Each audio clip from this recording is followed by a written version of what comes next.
আপনি কি জানেন যখন আপনি ফোনে কথা বলেন আপনার ভয়েস কয়েক সেকেন্ডের মধ্যে কিভাবে অন্যজনের কানে পৌঁছে যায়? আপনার কথা আসলে সরাসরি তার কানে পৌঁছায় নাকি এর পেছনে লুকানো আছে কোনো এক অবিশ্বাস্য সায়েন্স? আপনি হয়তো ভাবেন আপনার ভয়েস বাতাসের মধ্যে দিয়ে অন্যজনের কানে পৌঁছায়। না, ব্যাপারটা এত সহজ নয়। আজকের এই ভিডিওতে আমি জানাবো মোবাইল ফোনের মাধ্যমে কথা বলার আসল রহস্য। তাই ভিডিওটি স্কিপ না করে পুরোটা দেখুন।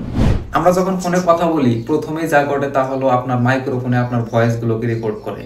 এটি বুঝতে হলে প্রথমে বুঝতে হবে আমাদের ভয়েস আসলে কি।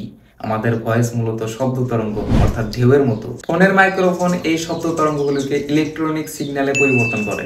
এটা এমন এক ধরনের সিগন্যাল যা ফোনের ভিতরে ভয়েস পাঠানো যায়। তবে এখানেই শেষ নয়, এই সিগন্যালগুলো আরো সহজভাবে পাঠানোর জন্য ডিজিটালে পরিবর্তন করা হয়। কিন্তু এখানে প্রশ্ন হচ্ছে যে ডিজিটালে কেন পরিবর্তন করা হয়? কারণ ডিজিটালের তথ্যগুলো সহজে এবং খুব তাড়াতাড়ি অন্যদিকে পাঠানো যায়, আর এটি ভুল হওয়ার সম্ভাবনা কম থাকে। এখন প্রশ্ন হলো আপনার এই ফোনের ডিজিটাল সিগন্যালগুলো যায় কোথায়? ফোনের ভেতরে একটি ছোট্ট অ্যান্টেনা থাকে যা কাছাকাছি মোবাইল টাওয়ারে এই সিগন্যাল পাঠায়।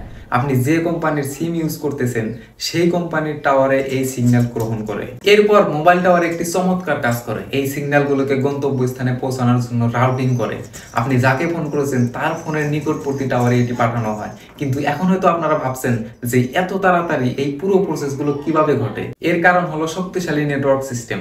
মোবাইল টাওয়ারগুলোর মধ্যে সংযোগ স্থাপন করার জন্য ফাইবার অপটিক কেবল, রেডিও তরঙ্গ, এমনকি স্যাটেলাইট ব্যবহার করা হয়। এভাবে সিগন্যালটি অন্য প্রান্তে পৌঁছে যায়। কিন্তু প্রশ্ন হলো কিভাবে অন্য প্রান্তে থাকা ব্যক্তি আপনার কথা শুনতে পায়? গন্তব্যস্থানে থাকা ফোনের টাওয়ার সেই সিগন্যালটি গ্রহণ করে এবং সিগন্যালটি প্রয়োজন অনুযায়ী কাজ করে। এরপর এটি পুনরায় অ্যানালগ সিগন্যালে রূপান্তরিত হয়। এবার ফোনের স্পিকারে এই অ্যানালগ সিগন্যালকে শব্দ তরঙ্গে রূপান্তরিত করে, আর ফোনের স্পিকার দিয়ে শব্দ বেরিয়ে যায়। হ্যাঁ, এভাবে অন্য প্রান্তে থাকা ব্যক্তি আপনার ভয়েস শুনতে পায়। এই পুরো প্রক্রিয়াটি কয়েক মিলি সেকেন্ডের মধ্যে ঘটে। আপনি যখন কথা বলছেন তখন ঠিক সেই সময়ে ঘটনাগুলো ঘটতে থাকে, কিন্তু আফসোসের বিষয় আমরা এগুলো বুঝতেই পারি না। এই পুরো প্রক্রিয়া শুনে আপনি কি চমকে গেলেন? কিন্তু এটি কেবল শুরু। বর্তমান 5G প্রক্রিয়া আসার পর এই সিগন্যাল প্রেরণ গতি আরো কয়েক গুণে বেড়ে গেছে।